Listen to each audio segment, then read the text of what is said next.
Víš určitě, že to chceš udělat? Dlouho jsem o tom přemýšlel. Jsem rozhodnutý. Ale přijdeš o všechno. Nebo všechno získám. Myslím, že bys to neměl dělat. Dík. S tebou se tak budu radit o hypotéce. Dovol. Řekl jsem ti svůj názor jenom.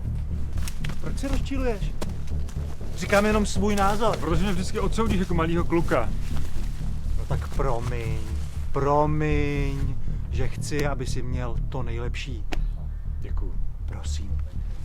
Jen tak mimochodem, stejně si myslím, že za všechno může ta tvoje ženská. Nejdřív dovolená, potom zámek. Ale já si stejně myslím, že tě jednou sežere zaživa. Jdi do prdele. Co? Jdi do prdele. Ty jsi tou ženskou fakt posedlej.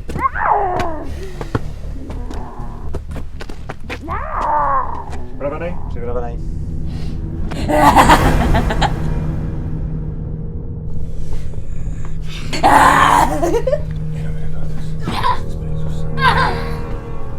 Co ten tvůj doktor? Jak to vypadá? Prdeli. Jádra v prdeli, srdce v prdeli a cholesterol v prdeli. Hlavu vzhůru. Kdyby se líp stravoval, byl by si zdravý jako dřív. Co tím chceš říct? Jako, že moc žeru? Já žeru úplně normálně. Akorát musím žrát tlustý, abych si ubalil ty nervy. A už jsme zase u toho. Proč máš ty nervy? No jen se na ně podívej, jak se k tobě chová. Jak se chová? Obcuj se mnou, proud svůj velice. Počkej, můžeš mi říct jediný důvod, jediný příklad, kdy se chová jako třeba kráva? Lízej mě. Upřímně řečeno, tahle ženská není pro tebe. Máš malý jméno. Teď seš chytrej, celý život starý mládenec. Ale radši starý mládenec, než blbec. Víš co, jdi do prdele, nejsi o nic lepší než ona. Ale mě aspoň nemusíš kupovat starý baráky, hypotéky, já nevím co To ještě. bych ti nic nedal, protože by se celý prochlastal. Ale no, Uber, jo? Víš co, jdi Uber. do prdele, moje žena je ti úplně u prdele, tak jdi do prdele. Počkej, kde je? U prdele. Kde je? V prdeli.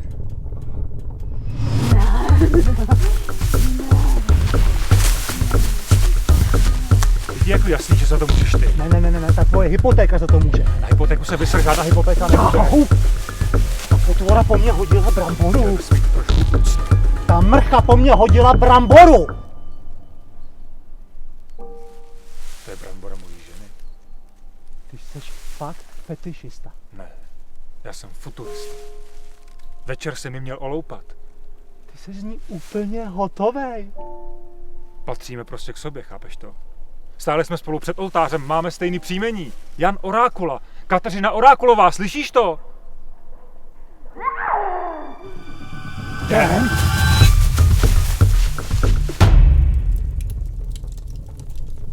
Tak dobře, miláčku. Tu hypotéku si teda vezmeme.